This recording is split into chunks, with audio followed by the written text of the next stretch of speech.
السلام علیکم ویورز، کیسے ہیں آپ سب؟ امید کرتا ہوں خیریت سے ہوں گے۔ آج ہم بات کریں گے ایک تعلق میں دھوکہ دہی کیا ہوتی ہے اور دھوکہ دہی کی مختلف شکلیں کون سی ہیں۔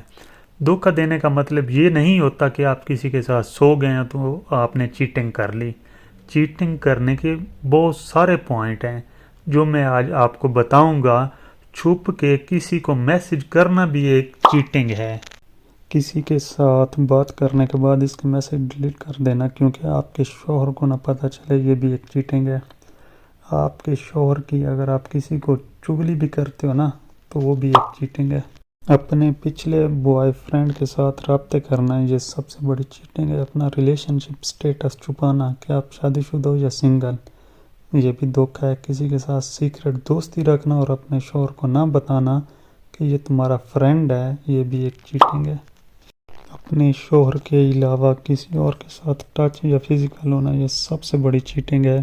کسی ایسے انسان کو امپریس کرنا جو آپ کا شوہر نہیں ہے، یہ بھی ایک چیٹنگ ہے۔ ایک ریلیشن شپ میں رہ کر ایماندار رہنا سیکھیں۔